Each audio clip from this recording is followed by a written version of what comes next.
Hello students, क्या हाल चाल। Hope you are doing great. आज का हमारा नवा टॉपिक रहेगा 11th क्लास में एटॉमिक स्ट्रक्चर से रिलेटेड। एटॉमिक स्ट्रक्चर से रिलेटेड हम सब पढ़ने वाले हैं। एटॉमिक स्ट्रक्चर में बेसिकली सेकंड चैप्टर में +1 केमिस्ट्री के हमने बेसिकली मॉडल्स पढ़े थे।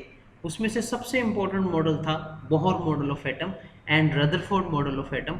आज वही हम डिस्कस करने वाले हैं, तो फटाफट से शुरू कर लेते हैं अपना topic. This is called Bohr model of atom. Bohr model of atom very very important. इसको करने से पहले हम पढ़ेंगे रदरफोर्ड मॉडल ऑफ एटम। ठीक है, तसल्ली से पढ़ेंगे, तसल्ली से देखेंगे, तसल्ली से पढ़ेंगे और ये डिसाइड करेंगे कि हमने इस पूरे मॉडल में करना क्या है और इसके न्यूमेरिकल कैसे सॉल्व करने हैं। ठीक है, तो रदरफोर्ड ने क्या करा था, एक्सपेरिमेंट किया था। उस एक्सपेरिमेंट का नाम क्या है, अल्फा रे स्कैटरिंग एक्सपेरिमेंट। अल्फा रे स्कैटरिंग एक्सपेरिमेंट, यही है उसका नाम। अब इस एक्सपेरिमेंट में उसने क्या करा था, यहाँ पर एक अल्फा रे का सोर्स लिया था। अब उसने कौन सा लिया था, बेरिलियम। एक अल्फा रेस का सोर्स लिया था, अल्फा बीटा गामा। ये हमारी रेडियो एक्टिविटीज़ की 3 तरह की डिफरेंट रेज होती हैं। अल्फा का मतलब क्या होता है, 2 प्रोटॉन। बीटा का मतलब क्या होता है, 1 इलेक्ट्रॉन। गामा का मतलब क्या होता है, 1 न्यूट्रॉन। तो जब भी 2 प्रोटॉन चलेंगे या आप बोलेंगे 1 हीलियम एटम चल रहा है, उसको हम अल्फा बोलेंगे। जब 1 इलेक्ट्रॉन चलेगा तो हम बोलेंगे बीटा चल रहा है। 1 न्यूट्रॉन चलेगा तो हम बोलेंगे गामा चल रही है। तो रदरफोर्ड ने क्या किया था, एक यहाँ पर अल्फा पार्टिकल का सोर्स लिया था जिसमें से अल्फा रेज निकली होंगी। तो यहाँ से देखिए अल्फा रेज निकल रही हैं और यहाँ पर इसने इधर एक गोल्ड की छोटी सी वायर रखी थी और जिसकी रेडियस कितनी थी, 10⁻⁻⁸ मीटर। ये इसकी डायमीटर था। डायमीटर किसका, वायर का। इतनी पतली सी वायर रखी थी। अब आप सोचोगे सर 10⁻⁸ ही क्यों रखी। भाई उसको जो मिल गई उसने वहाँ पे रख दी और यहाँ से अल्फा रेज आ रही है। अच्छा, ये अल्फा रेज को एक बर्तन में बंद करके रखा है यूटेंसिल में। ये कौन है, ये है PbO2, लेड ऑक्साइड। तो लेड ऑक्साइड का यूज़ हम किस लिए करते हैं, तो ये भी पूछ सकते हैं आपसे। तो आपको ना अपनी जो अप्रोच है ना क्वेश्चंस करने की, वो चारों तरफ रखनी है कि लेड ऑक्साइड का हम यूज़ इसलिए करते हैं ताकि हमारे alpha rays, beta rays, gamma rays का जो रेडियो एक्टिव एलिमेंट्स है उनको हम स्टोर करके रख सकें। ठीक है, तो this is the alpha rays यहाँ से आ रही हैं, जैसी गोल्ड की वायर के जाके टकराई और यहाँ पर दूसरी तरफ इसने यहाँ पे एक स्क्रीन रख ली थी। अब एक स्क्रीन किसकी रखी थी, जिंक सल्फाइड की। जिंक सल्फाइड की। तो उसने क्या नोट करा कि अल्फा रेज निकल के जा रही हैं, अल्फा रेज यहाँ से निकल के जा रही हैं। तो इसने क्या क्या ऑब्जर्वेशन नोट करी। तो फर्स्ट ऑब्जर्वेशन इसने क्या नोट करी कि most of alpha rays pass out होगी। मोस्ट ऑफ अल्फा रेज क्या होगी, पास आउट होगी, मतलब इस वायर में से निकल गई। मोस्टली मैंने 100 अगर करी होगी तो 96 वायर में से निकली। मोस्ट ऑफ अल्फा रे pass through the gold foil. Second thing इसने क्या देखी, इसने देखी कि 2 या 3 मतलब 2 और 3 अल्फा रेज जा रही हैं और थोड़े से एंगल से क्या हो गई, ऐसे डिफ्लेक्ट हो गई। थोड़े से एंगल से क्या हो गई, डिफ्लेक्ट होगी। Either you say that scattered होगी, आप स्कैटर्ड भी बोल सकते हैं और डिफ्लेक्ट भी बोल सकते हैं। ठीक है, और इसको तीसरी ऑब्जर्वेशन क्या दिखाई दी, तीसरी ऑब्जर्वेशन इसने देखी कि 2 alpha rays, only 2 alpha rays जिस रास्ते से आई उसी रास्ते से वापस चलेगी। जैसे यहाँ से अल्फा रेज आई और इसी रास्ते से क्या हो गई, वो वापस हो गई। इसी रास्ते से वो क्या चलेगी, वापस चलेगी। तो ये 3 ऑब्जर्वेशन इसने देखी। सबसे पहली कौन सी थी, मोस्ट ऑफ द अल्फा रे pass through the gold foil. Second कौन सी थी, 2 या 3 अल्फा रेज जिस एंगल से जा रही हैं उसी से थोड़ा सा स्कैटर्ड हो गई। और तीसरी कौन सी अल्फा रेज थी, जो गई और 180 डिग्री से वापस आ गए। मैंने 180 डिग्री से जाने का मतलब यहाँ से बिल्कुल सीधा निकली और यहीं से वापस। इसको बोलते हैं retraces its path. Retraces its path, retraces its path मतलब जिस रास्ते से जा रही है उसी रास्ते से वापस आ गई। तो इन 3 ऑब्जर्वेशन के बिहाव से रदरफोर्ड ने डिसाइड किया कि भाई एक्चुअल में जो गोल्ड है उसके जो एटम है, गोल्ड के अंदर एटम है, ये तो हमें डाल्टन बोल गया था। डाल्टन एटॉमिक थ्योरी ने हमें बोल दिया था कि एटम होते हैं सफ़ेद, छोटे छोटे सफ़ियर होते हैं, ठीक है। और एटम कैसे होते हैं दिखने में, सफ़ियर जैसे होते हैं। एवरी एलिमेंट, एक एक एलिमेंट के पता नहीं कितने ही एटम होंगे, वो आइडेंटिकल होते हैं। डिफरेंट डिफरेंट एलिमेंट के एटम डिफरेंट डिफरेंट होते हैं। तो ये डाल्टन एटॉमिक थ्योरी में हम पढ़ चुके थे। बट रदरफोर्ड बोल रहा है कि किसी भी एलिमेंट का एटम जो है वो अंदर से खाली होता है, मतलब उसकी स्पेस जो है अंदर वो बिल्कुल एम्प्टी होती है। वाई? बिकॉज कि तभी तो 96 पास आउट होगी। फर्स्ट पॉइंट में क्या है, most of the alpha rays pass out होगी। तो इन तीनों ऑब्जर्वेशन के बिहाफ से, इन तीन ऑब्जर्वेशन के बिहाफ से उसने रिजल्ट बनाया। अब रिजल्ट क्या बनाया उसने, रिजल्ट क्या बनाया उसने, रिजल्ट वो ये बनाता है कि जनरली जब हमने पढ़ा है इसके बारे में हमने देखा, तो उसने क्या देखा कि रिजल्ट में फर्स्ट पॉइंट उसने देखा कि जो एटम है ना वो एम्प्टी होता है। एटम इज एम्प्टी, अंदर से खोखला है, अंदर से बिल्कुल खाली है वो। तभी तो यहाँ पर देखो ना आप, 96 अल्फा रेज यहाँ से निकल गई, इसके बीच में से क्रॉस कर गई, क्योंकि एटम बिल्कुल ही खाली था, एटम बिल्कुल एम्प्टी था। सेकेंड थिंग उसने क्या देखी, सेकेंड थिंग उसने देखी जो एटम है ना उसके बीच में, माने उसके सेंटर में एक चीज़ पड़ी है जिसको हम न्यूक्लियस बोलते हैं, जिसको हम क्या बोलते हैं, न्यूक्लियस बोलते हैं। माने एटम के बिल्कुल बीच में एक चीज़ पड़ी है, जैसे ये एटम है इसके बीच में एक चीज़ पड़ी है, this is known as nucleus. ये हमारा क्या है, न्यूक्लियस है। अब ये कितनी छोटी है, बड़ी छोटी है, स्मॉल है बहुत। कितनी छोटी है, 10⁻⁻15 मीटर। जरा बताना उसने गोल्ड की वायर कितनी ली थी, 10⁻⁻8 मीटर ली थी। इसके अंदर भी एक छोटी सी चीज़ बैठी है, इस गोल्ड के वायर के अंदर भी, जिसको हम न्यूक्लियस बोल रहे हैं। ये वेरी इंपॉर्टेंट डिस्कवरी यहाँ से रदरफोर्ड ने करी। और वो कितना बड़ा होता है, 10⁻⁻15 मीटर। 10⁻⁻15 मीटर का मतलब क्या, 1 पिकोमीटर। सिंपल सी बात है। 1 फर्मी 10⁻⁻12 होता है, 1 पिको 10⁻⁻15 होता है, ठीक है। तो बेसिकली, सॉरी मैं उल्टा बोल दिया, फर्मी 10⁻⁻15, पिको 10⁻⁻12, ठीक है। तो इस बिहाफ से हमें पता लगा कि न्यूक्लियस है ना वो इतना बड़ा है, बस 10⁻⁻15 मीटर उसका साइज़ है। और थर्ड थिंग इसने क्या निकाली रिजल्ट में, इसने बोला इस एटम के चारों तरफ कोई नेगेटिव चार्ज की स्पीशीज़ घूम रही है। मतलब बाद में पता लगा कि इलेक्ट्रॉन घूम रहे हैं। अब ये कैसे इसको पता लगा कि इलेक्ट्रॉन्स घूम रहे हैं, आपने याद करो यहाँ पे लास्ट स्लाइड में आपने देखा था कि ये जो 2 अल्फा रेज गई थी वो स्कैटर्ड हुई थी इधर, ये वाली स्कैटर्ड हुई थी इधर। वो क्यों हुई थी स्कैटर्ड, कि इसके चारों तरफ कोई नेगेटिव स्पीशीज घूम रही होगी जो इसको अट्रैक्ट कर रही होगी अपनी तरफ, या फिर यहाँ पे बीच में पॉजिटिव स्पीशीज पड़ी होगी और पॉजिटिव पॉजिटिव आपस में क्या कर गए होंगे, रिपेल कर गए होंगे, और उस रिपल्शन के कारण वो हमें दिखाई दे रही होगी, ठीक है ना। तो यहाँ पर कोई पॉजिटिव चार्ज पड़ा होगा, पॉजिटिव चार्ज पड़ा होगा, उसके कारण रिपल्शन होगी, क्योंकि अल्फा रे पे भी पॉजिटिव होता है, पॉजिटिव पॉजिटिव रिपेल कर गए होंगे। तो सीधा सा मतलब है कि जनरली अगर मैं बात करूं कि हमें ये बताना हो कि कितने कितने कैसे कैसे अल्फा रेज यहाँ से पास हो रही हैं और वापस जा रही हैं, वो डिपेंड करेगा हमारी कि एटम का, न्यूक्लियस का साइज़ कितना है, और वो कितना होता है 10⁻⁻15 मीटर। Simple thing. चलिए आगे बढ़ते हैं। तो 3 रिजल्ट हमारे सामने आ गए हैं, और इन तीनों रिजल्ट के बिहाफ पे अल्फा रे स्कैटरिंग एक्सपेरिमेंट हमारा ड्रॉ हो गया। अल्फा रे स्कैटरिंग एक्सपेरिमेंट, हमें पता लग गया कि अल्फा रे स्कैटरिंग एक्सपेरिमेंट आखिर है क्या, ठीक है।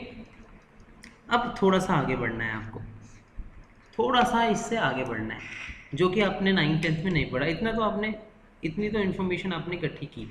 आपको 2 डेफिनेशन और याद करनी है। एक करना है distance of closest approach, distance of closest approach, एक इसको आपको याद करना है कि ये क्या चीज़ है। What do you mean by distance of closest approach. मान लीजिए यहाँ से अल्फा रेज आ रही हैं, ये अल्फा रेज आ रही हैं, और ये गोल्ड की वायर थी, और गोल्ड की वायर में एटम थे, और एटम के बीच में कौन था, न्यूक्लियस था। उसके चारों तरफ कौन घूम रहे थे, इलेक्ट्रॉन्स घूम रहे थे। तो ये जो 2 अल्फा रेज सेंटर वाली गई हैं, बिल्कुल सेंटर वाली जो गई हैं, वो सेंटर वाली आप मुझे बताओ, क्या बिल्कुल टकरा के वापस आएंगी? क्या अल्फा रेज गई हैं वो इस न्यूक्लियस से टकरा के वापस आएंगी, कि थोड़े से डिस्टेंस से पहले ही वापस हो लेंगी? ये आप मुझे अभी सोच के बताओ। लेट्स अज्यूम करते हैं 2 मैग्नेट है मेरे पास, 2 मैग्नेट है मेरे पास। अब उन दोनों मैग्नेट को मैं टच कर रहा हूँ नॉर्थ नॉर्थ को, क्या वो टच होंगे? थोड़ी से पहले से ही एक दूसरे को रिपेल करना शुरू हो जाएंगे, हमें पता है। सेम यहाँ पर यही है कि अल्फा रे पे भी पॉजिटिव चार्ज है और इस न्यूक्लियस पे भी पॉजिटिव चार्ज है, तो पॉजिटिव पॉजिटिव तो आपस में रिपेल करेंगे। कुछ ही डिस्टेंस पे यहाँ तक तो अल्फा रे बहुत तेज आ रही है, इधर भी बहुत तेज आ रही है, बट जैसे ही यहाँ पहुँचेगी इसकी काइनेटिक, यहाँ पर इस पॉइंट पे अल्फा रे की काइनेटिक एनर्जी 0 हो जाएगी। और जिस पॉइंट पे अल्फा रे की काइनेटिक एनर्जी 0 हो गई, वहाँ से लेकर के यहाँ तक का डिस्टेंस, ये डिस्टेंस, इस डिस्टेंस को हम क्या बोलते हैं? This distance is known as distance of closest approach. ये डिस्टेंस, ये वाला, इसको बोलते हैं डिस्टेंस ऑफ क्लोजेस्ट अप्रोच। समझे बात को? What do you mean by distance of closest approach? दोबारा से डेफिनेशन रिपीट करता हूँ। ये एक डिस्टेंस है उस पॉइंट से लेके जहाँ पर अल्फा रे की काइनेटिक एनर्जी क्या हो गई है? 0 हो गई है। वहाँ से लेके न्यूक्लियस तक का जो डिस्टेंस है, this is known as distance of closest approach. Simple thing. समझ में आ गया सबको कि डिस्टेंस ऑफ क्लोजेस्ट अप्रोच क्या है? Very nice. तो डेफिनेशन क्या लिखोगे? It is the minimum distance, छोटा सा ही है, कहाँ से लेके कहाँ तक? It is the minimum distance between the 2 points. One point कौन सा है? Where the kinetic energy of alpha rays become 0, क्योंकि यहाँ पर आके वो 0 हो गई है। और यहाँ से लेके सेंटर ऑफ द न्यूक्लियस तक का जो डिस्टेंस है, it is denoted by R naught. इसको हम किससे डिनोट करते हैं? आर नॉट से डिनोट करते हैं, and this is known as distance of closest approach. ठीक है जी। एक चीज़ और आपको समझनी है, रदरफोर्ड के एक्सपेरिमेंट में एक और चीज़ हमें समझनी है। उस चीज़ का नाम क्या है? उस चीज़ का नाम है हमारे पास इम्पैक्ट पैरामीटर। ये भी हमें समझना है। What do you mean by impact parameter? ठीक है, इसको भी समझ लेते हैं कि भाई इम्पैक्ट पैरामीटर क्या होता है। मान लेते हैं ये हमारा न्यूक्लियस है और यहाँ से अल्फा रेज आ रही हैं, यहाँ से अल्फा रेज आ रही हैं।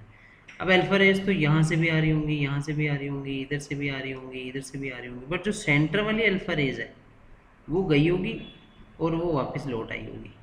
सेंटर वाली अल्फा रेज है तो जो सबसे लास्ट वाली अल्फा रेज है वो ये है, यहाँ से जो सबसे लास्ट वाली अल्फा रेज है वो ये है। ठीक है, तो ये सबसे लास्ट वाली है। अच्छा, जो सबसे लास्ट, जैसे मान लो यहाँ मिलिट्री, अपने भारत सेना के जवान चल रहे हैं, देखिए ना परेड 26 जनवरी 15 अगस्त को, एकदम बिल्कुल लेफ्ट राइट, कदम हाथ, सबकी डायरेक्शन, सबका, उनकी जितनी भी उन्होंने ड्रेस पाई है उनका कोड बिल्कुल सिमिलर होता है। तो हम देख के कैसे पहचानते हैं? हमें बस वो साइड वाले दिख रहे होते हैं, बीच वाले नहीं दिख रहे होते, साइड वाले दिख रहे होते हैं। तो ये जो साइड वाली लाइन है ना, इसको बोलते हैं alpha ray velocity vector. This is known as alpha ray velocity vector. कौन सी वाली? ये जो साइड वाली लाइन है। ऐसे नीचे को भी हम बोलेंगे अल्फा रे वेलोसिटी वेक्टर। आई बात समझ में? तो अल्फा रे वेलोसिटी फैक्टर कौन होते हैं? ये वो वाली लाइंस होती हैं जो हमें डायरेक्शन बताती हैं या वेलोसिटी बताती हैं। किसकी वेलोसिटी बताती हैं? अल्फा रेज की।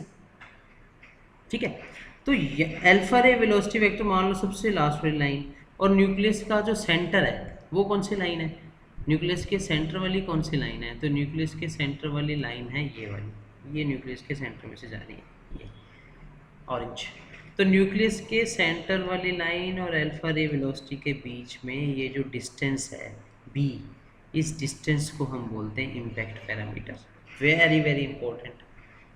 रदरफोर्ड में केवल यही नहीं है कि वो 3 ऑब्जर्वेशन आ गई, 3 रिजल्ट पता लग गए कि भैया एटम खाली है, अल्फा रे निकल गई, बीच में छोटी सी चीज़ पड़ी है जिसका डायमीटर 10⁻⁻15 मीटर है, जिसको हम न्यूक्लियस बोलते हैं, इलेक्ट्रॉन उसके चारों तरफ घूम रहे हैं। इतनी बात नहीं है रदरफोर्ड। 2 डेफिनेशन वेरी इंपॉर्टेंट कि डिस्टेंस ऑफ क्लोजेस्ट अप्रोच क्या है और इम्पैक्ट पैरामीटर क्या है।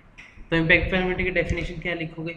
It is the perpendicular distance ये क्या है, परपेंडिकुलर डिस्टेंस है किस किस के बीच में, between the central line of nucleus, central line of nucleus and किसके बीच में, and alpha ray velocity vector, alpha ray velocity vector, इनके बीच का डिस्टेंस को हम, परपेंडिकुलर डिस्टेंस को हम क्या बोलते हैं, इम्पैक्ट पैरामीटर बोलते हैं। अब आप में से मुझे कोई बताओ, अगर मैं ये इम्पैक्ट पैरामीटर कम कर रहा हूँ, मतलब अब मैं लाइट अल्फा रे को, लास्ट वाले को यहाँ ले आया हूँ, कम हो गए, आर्मी मैन कम हो गए, अब पहले 20 चल रहे थे, अब 10 ही हैं बस, तो मतलब ये लाइंस कम हो जाएंगी, अब यहाँ आ जाएंगी, तो मतलब बी क्या हो रहा है, कम हो रहा है। आप मुझे बताओ, आपको पता है कि रदरफोर्ड में यहाँ से लाइन गई थी, कुछ स्कैटर्ड भी होगी थी, और जितने एंगल पे स्कैटर्ड होगी थी उसको हमने क्या बोला था, स्कैटरिंग एंगल थीटा, ये बोला था उसको हमने। तो मतलब अगर मैं बी कम करता जाऊं तो मेरा थीटा क्या होगा, बढ़ेगा कि कम होगा, ये आप मुझे बताओ। If we decrease the value of B, अगर मैं वैल्यू ऑफ बी को कम कर दूं तो मेरा थीटा, जिसको हम स्कैटरिंग एंगल बोलते हैं, वो बढ़ेगा कि कम होगा, सीधी सी बात है। अगर मैंने बी जीरो ही कर दिया, मतलब लाइन मेरी जो मेरी अल्फा रे है वो बिल्कुल सेंटर से ही जाएगी, तो सेंटर से जाएगी तो एंगल कितना बनाएगा, वापस आएगा, रीट्रेसेस इट्स पाथ, तो कितना हो जाएगा 180 डिग्री, वो पूरा एंगल ही 180 डिग्री का बन जाएगा। इसका मतलब बी जो है वो 1 में स्कैटरिंग एंगल होता है, स्कैटरिंग एंगल होता है। अगर बी बढ़ेगा तो स्कैटरिंग एंगल कम होगा, अगर बी देखो कम हो रहा है तो स्कैटरिंग एंगल हमारा बढ़ रहा है, 180 डिग्री हो गया। जब बी जीरो हुआ तो स्कैटरिंग एंगल कितना हो गया, 180 डिग्री। मतलब ये दोनों एक दूसरे के क्या हैं, इन्वर्सली प्रोपोर्शनल है। This is the Rutherford model of atom, जो कि आपने अपने नॉलेज को एनहांस करना है, बढ़ाना है। खाली वही बातें नहीं लिखनी तीन जो हम 9th क्लास से लिखते आए हैं, अब एक्सटेंड करना है +1 में, सिंपल थिंग, बढ़े आगे। ठीक है, तो नेक्स्ट हमारे पास क्वेश्चन आता है, हमने पता लग गया रदरफोर्ड ने ये सब बातें हमें बोल दी, हमें पता लग गया कि भाई ये सारी बातें ठीक हैं अपनी जगह रदरफोर्ड की, बट अभी हमने एक बात बतानी है, वो क्या है, वो ये है कि कमियां क्या है रदरफोर्ड की, लिमिटेशन भी हैं। आप कोई काम करोगे तो कमियां तो पहले निकलेंगी, और अच्छी बात है, जितनी कमियां निकलेंगी उतने हम परफेक्ट बनेंगे, उतना हमारी जो काम करने की गति है ना वो और बढ़ेगी। तो व्हाट इज़ द लिमिटेशन, तो सबसे पहली लिमिटेशन है, बहुत प्यारी सी बात बोली रदरफोर्ड ने कि एटम है, उसके बीच में न्यूक्लियस है, इलेक्ट्रॉन्स उसके चारों तरफ घूम रहे हैं, बहुत सुंदर बात है। डाल्टन तो सोचा ही नहीं था यहाँ तक, डाल्टन ने तो ये बोल दिया था एटम तरबूज जैसा है, जैसे एटम में बीज होते हैं, सॉरी जे जे थॉमसन, डाल्टन नहीं, जे जे थॉमसन, जैसे एटम में बीज होते हैं ऐसी तरबूज में बीज होते हैं, ऐसी एटम में क्या होते हैं, अपना इलेक्ट्रॉन्स होते हैं, इतनी सी बात बोल दी थी। बट रदरफोर्ड ने तो पूरा सिस्टम ही खोल दिया कि एटम के बीच में न्यूक्लियस है, उस पर पॉजिटिव चार्ज है और इलेक्ट्रॉन्स उसके चारों तरफ घूम रहे हैं। पर एक बात ये नहीं बताया पाया, वो क्या नहीं बता पाया, कॉन्सेप्ट ऑफ ऑर्बिट नहीं बता पाया। What is the concept of orbit, इसका मतलब ये जो इलेक्ट्रॉन्स घूम रहे हैं ना, ये घूमते घूमते घूमते धीरे धीरे धीरे धीरे एनर्जी ख़त्म होती जाएगी, क्योंकि इस दुनिया में कोई भी चीज़ चल रही है तो उसकी एनर्जी ख़त्म हो रही है। इसको बोलते हैं इलेक्ट्रोमैग्नेटिक थ्योरी, इलेक्ट्रोमैग्नेटिक थ्योरी। ये इलेक्ट्रोमैग्नेटिक थ्योरी हमें क्या बोलती है कि भाई साहब अगर कोई भी चीज़ चलेगी ना तो धीरे धीरे उसकी एनर्जी क्या होती जाएगी, ख़त्म होती जाएगी, और एट द लास्ट इलेक्ट्रॉन घूमते घूमते घूमते घूमते एट द लास्ट न्यूक्लियस में आके गिर जाएंगे। बट सच में ऐसा होता है क्या, सच में बिल्कुल ऐसा नहीं होता। इलेक्ट्रॉन को वरदान दिया गया है भगवान ने कि आपको बस न्यूक्लियस के चारों तरफ घूमते रहना है, एक ही पाथ में घूमते रहना है। जैसे सन के चारों तरफ सारे प्लेनेट घूम रहे हैं ना, अर्थ घूम रही है हमारी, कितना टाइम लेती है घूमने में, अर्थ सन के चारों तरफ घूमने में कितना टाइम लेती है, जिसको रेवोल्यूशन बोलते हैं, 365 डेज, खुद के रोटेशन पे 24 आवर्स, ठीक है ना। तो मीन्स कि इलेक्ट्रॉन घूमते घूमते न्यूक्लियस में गिर जाएंगे, ऐसा रदरफोर्ड ने बोला था, but this is not acceptable, ये एक्सेप्टेबल नहीं हुआ, ये इसकी कमी निकली। इस कमी को दूर करने के लिए, अच्छा एक और कमी है निकली इसकी, किसने ये तो बोल दिया न्यूक्लियस के अंदर प्रोटॉन है और इलेक्ट्रॉन्स घूम रहे हैं। भाई 3 फंडामेंटल पार्टिकल्स होते हैं, इलेक्ट्रॉन, प्रोटॉन, न्यूट्रॉन। तो प्रोटॉन तो पता लग गए, इलेक्ट्रॉन पता लग गए, न्यूट्रॉन कहाँ है? Where is the neutron? जिक्र ही नहीं किया अब तक, कोई पूछ ही नहीं रहा इनको। इलेक्ट्रॉन प्रोटॉन पता लग गए, तो ये भी इसकी कमी है। Rutherford can not explain about the neutron, only explain about the proton lies in the nucleus, electrons are revolving around the nucleus। इतनी बात बता दी, और इलेक्ट्रॉन गिर जाएंगे एक समय के बाद, ऐसा नहीं है। भगवान ब्रह्मा जी ने इलेक्ट्रॉन को वरदान दिया है कि आपको घूमते रहना है, ये बात बोहर बोलेगा अभी नेक्स्ट स्लाइड में, ठीक है। तो this is something about the Rutherford model of atom. आगे बढ़ते हैं, इससे अगला इसकी कमियों को दूर करने के लिए वेरी वेरी इंपॉर्टेंट एक मॉडल आ गया, और उस मॉडल को हमने क्या बोला? उस मॉडल को हमने बोला Bohr model of atom. Nobel prize मिला, you know Nobel prize? Nobel prize क्या होता है? हर साल मिलता है कि 2 साल में एक बार मिलता है? हर साल मिलता है। कितनी फील्ड में मिलता है? 5 फील्ड में मिलता है। जीके आपकी स्ट्रांग होनी चाहिए। नॉन मेडिकल के बच्चों को केमिस्ट्री भी आती है, हिस्ट्री भी आती है, ज्योग्राफी भी आती है, सब आता है उनको, तो आपको भी हर जगह में परफेक्ट बनना है। तो नोबेल प्राइज में क्या क्या मिला? इकोनॉमिक्स में मिला, पीस में मिला, पीस में मिलता है, इकोनॉमिक्स में मिलता है, केमिस्ट्री में मिलता है, बायो में मिलता है, लिटरेचर में मिलता है ना। तो ये सारी फील्ड्स हैं, मेडिसिन, बायो, इन सब में हमें नोबेल प्राइज़ मिलता है। ऐसी केमिस्ट्री में जो नोबेल प्राइज़ मिला था वो मिला था बोहर को। क्यों मिला था? क्योंकि इसने बोहर मॉडल दिया था, बोहर मॉडल पे नोबेल प्राइज़ मिला था। अब नोबेल प्राइज़ मिलने का मतलब बहुत कुछ मिलता है। एक एक पीपल लीफ मिलता है गोल्ड का बना हुआ, पीपल का पत्ता मिलता है गोल्ड का बना हुआ, और भी बहुत कुछ मिलता है।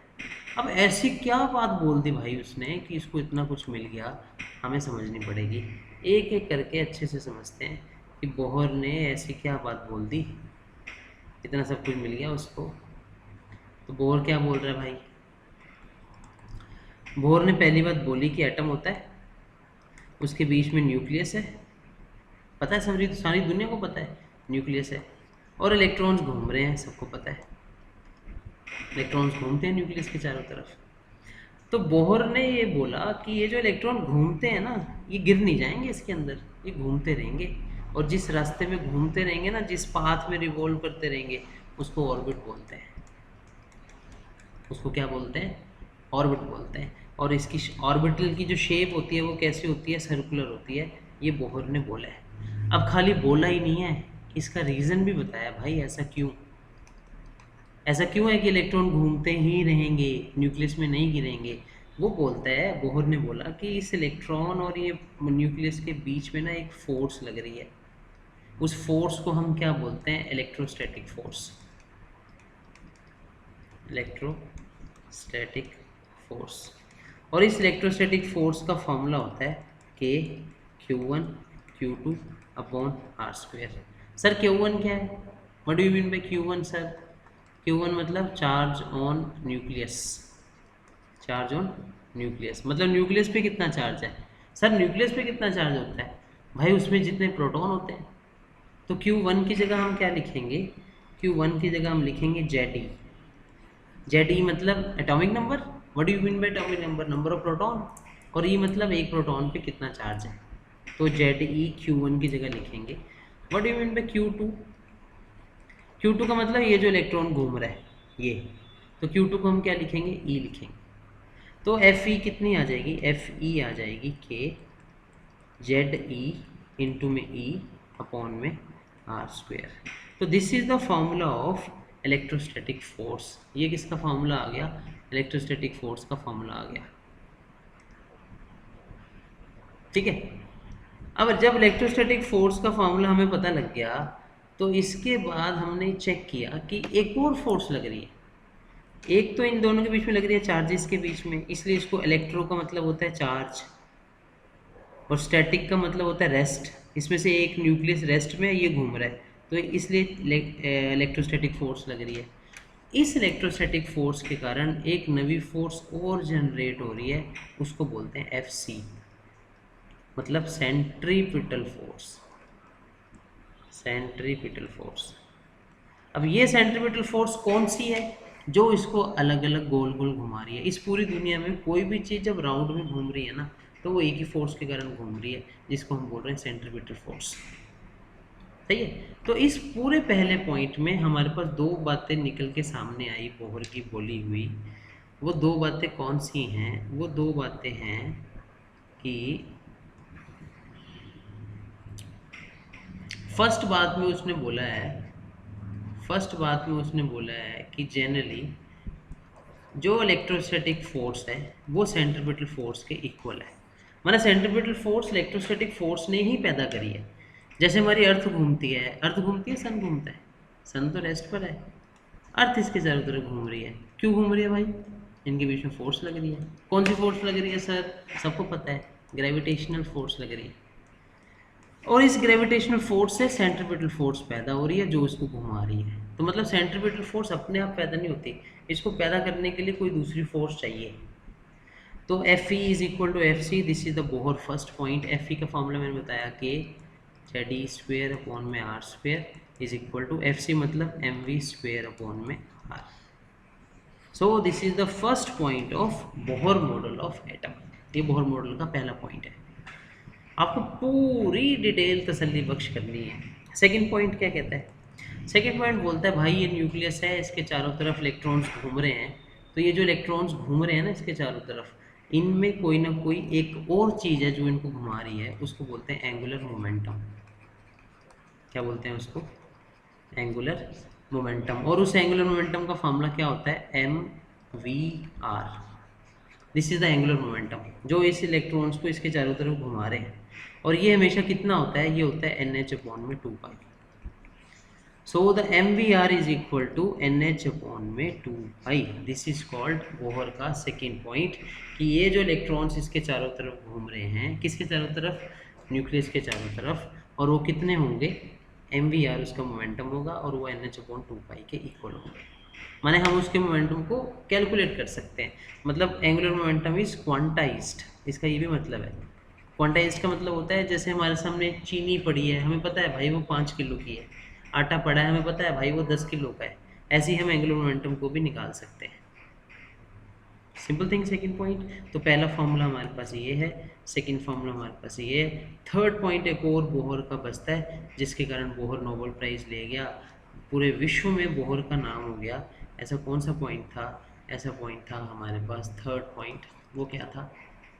बोहर बोलता है न्यूक्लियस है और ये इलेक्ट्रॉन्स है, ये ऑर्बिट में घूम रहे हैं। क्यों घूम रहे हैं बता दिया, किसके कारण घूम रहे हैं? एंगुलर मोमेंटम फोर्स के कारण बता दिया। और ये ऐसी ऐसी और भी ऑर्बिट्स हैं। तो बोहर कहता है अगर तुम इस एटम को एनर्जी दोगे ना, तो भाई उसका इलेक्ट्रॉन जंप मार के आगे पहुंच जाएगा। जहाँ ये घूम रहा है अभी वो है ग्राउंड स्टेट, और जैसे ही आपने इसको एनर्जी दी, इसका इलेक्ट्रॉन जंप मार के कहाँ पर चला जाएगा? एक्साइटेड स्टेट में चला जाएगा। और जब ये एक्साइटेड स्टेट में चला गया, इसका मतलब ये है कि इलेक्ट्रॉन एक्साइट कर गया। और जितनी एनर्जी आपने दी इसको एक्साइट करने के लिए, इसको हम बोलते हैं एक्साइटेशन पोटेंशियल। Excitation potential. या फिर अभी तो इतना ही बोलेंगे, अगर इस इलेक्ट्रॉन को आप बाहर ही इतनी ज़्यादा एनर्जी दे दो बाहर ही निकल जाए, इसको बोलते हैं आयोनाइजेशन पोटेंशियल।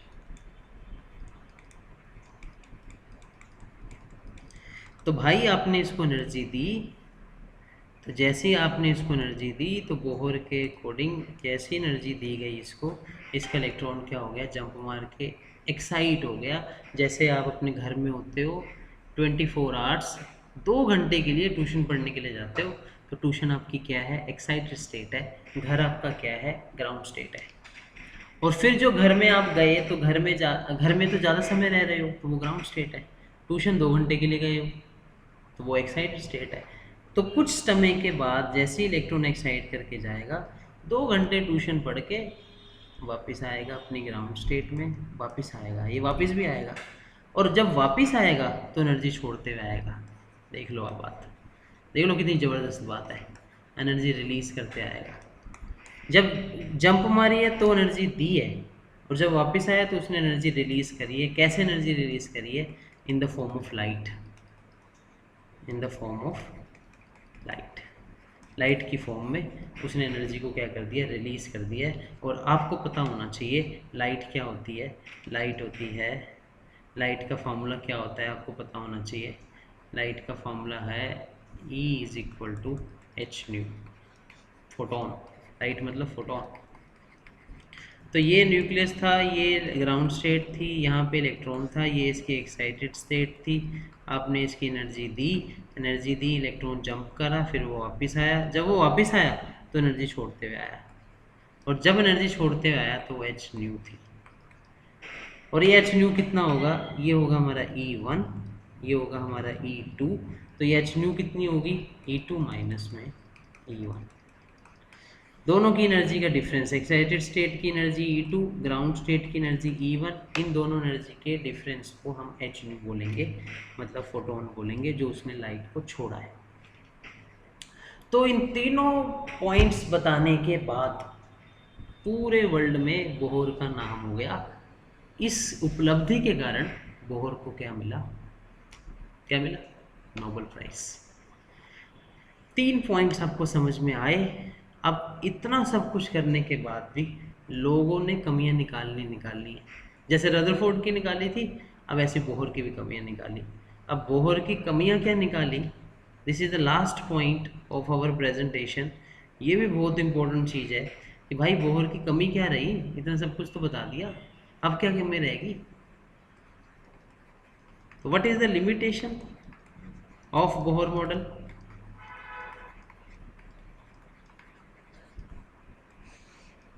तो सबसे पहली लिमिटेशन वो ये, इसने बोला कि ऑर्बिट होती है सर्कुलर होती है, बट बाद में ऐसा देखा गया भाई इलिप्टिकल भी हो सकती है। चलो कोई नहीं, मानते हैं कमी है कि सर्कुलर, उन्होंने बोला सर्कुलर ऑर्बिट में घूमते हैं, बट ऐसा नहीं है, इलिप्टिकल में घूमते हैं। अगर आप अर्थ की भी ऑर्बिट देखोगे वो पूरी सर्कुलर नहीं है, सही है ना। सेम यहाँ पर इलिप्टिकल भी होती है। सेकंड पॉइंट, इसने ये जो सारी बातें बताई ना, ये ओनली हाइड्रोजन एटम के बेस्ड पे बताई। ओनली हाइड्रोजन एटम को लिया, उस पर चेक किया। जैसे रदरफोर्ड ने गोल्ड लिया था, इसने हाइड्रोजन बॉन्ड लिया, उस पर चेक किया कि भाई कितना मोमेंटम, कितना इस पे फोर्स, कितना इस पे एनर्जी। और कहाँ गए, 121 हैं आज की डेट में एलिमेंट। आप हाइड्रोजन पे चेक करके सारी डिस्कवरी बता रहे हो, क्या पता किसी दूसरे में वो चेंज हो। तो इसलिए 121 भी तो एलिमेंट है, औरों पे भी तो चेक करो। ये इसने चेक नहीं किया, कमी है इसकी। थर्ड पॉइंट और क्या कमी है इसकी, इसने बोला कि इलेक्ट्रॉन्स घूमते हैं, बहुत सुंदर बात, वो तो रदरफोर्ड ने भी बोला था। इलेक्ट्रॉन्स घूमते हैं, एक पाथ में घूमते हैं जिसको ऑर्बिट बोलते हैं, बहुत सुंदर बात। बट ये जो इलेक्ट्रॉन घूमते हैं ना, तो घूमते घूमते वेव भी बनती है। इलेक्ट्रॉन में एक नेचर होता है, ये घूमते घूमते वेव बनाते हैं। ये ऐसी बातें बोहर ने नहीं की। फिर अगला टॉपिक आएगा डी ब्रोगली हाइपोथेसिस, हम पढ़ेंगे। वहाँ हमें ये डी ब्रोगली बताएगा कि भाई जब छोटे पार्टिकल तेज चलेंगे ना, उनसे वेव भी बनेगी। ये वेव का जिक्र बोहर ने किया ही नहीं, सही है। और फोर्थ पॉइंट क्या था, इसने इतना तो बोल दिया कि एटम न्यूक्लियस है, इलेक्ट्रॉन्स घूम रहे हैं, आप एनर्जी दोगे तो इलेक्ट्रॉन एक्साइट कर देंगे, बहुत सुंदर बात है। इलेक्ट्रॉन एक्साइट करेंगे फिर वापस आएंगे, अच्छी बात है। कभी कभी क्या होता है, ये इलेक्ट्रॉन बाहर भी निकल आते हैं अगर आपने ज़्यादा एनर्जी दे दी तो। कभी कभी क्या होता है, न्यूक्लियस में से भी प्रोटॉन बाहर आ जाता है। ऐसी ऐसी बातें भी होती हैं, अनसुलझी बातें जिनको बोलते हैं कि न्यूक्लियस के अंदर प्रोटॉन पड़ा है वो भी बाहर निकल आया, न्यूट्रॉन पड़ा है वो भी बाहर निकल आया। तो ऐसे करके जो बाहर निकल आते हैं इलेक्ट्रॉन, प्रोटॉन, न्यूट्रॉन, इसको बोलते हैं रेडियो एक्टिविटी, जो कि इसने नहीं बताया।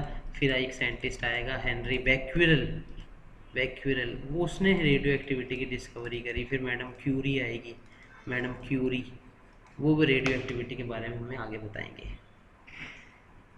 ठीक है। और फिफ्थ लिमिटेशन एक और, इसने स्पेक्ट्रा, इलेक्ट्रॉनिक स्पेक्ट्रा के बारे में हमें बता दिया था, बट एक दो इफेक्ट थे, एक था जीमैन इफेक्ट और एक था स्टार्क इफेक्ट। ये क्या होते हैं अगले लेक्चर्स में हम पढ़ेंगे, स्टार्क इफेक्ट क्या होता है ये हम पढ़ेंगे। ये भी बोहर मॉडल ने हमें अच्छे से एक्सप्लेन नहीं किया। तो these are the 5 limitation. Hope आप सबको पूरे दोनों मॉडल, रदरफोर्ड बोहर मॉडल, दोनों अच्छे से समझ में आए होंगे। जिनको समझ में आए होंगे कमेंट सेक्शन में आप मुझे लिख के बताना कि बोहर मॉडल को जो नोबेल प्राइज़ मिला था किस टाइम मिला था, सन क्या था, प्लस जो बोहर मॉडल ने ये चीज़ें बताई हैं, तो इसने एक और चीज़ बताई है, एनर्जी ऑफ ऑर्बिटल। वो एनर्जी ऑफ ऑर्बिटल का फॉर्मूला क्या होता है, एक रेडियस ऑफ ऑर्बिटल होती है, उसका फॉर्मूला क्या होता है, ये दोनों क्वेश्चन आप कमेंट सेक्शन में लिखिएगा। आज का लेक्चर इतना ही करते हैं, तब तक के लिए टेक केयर, बाय बाय।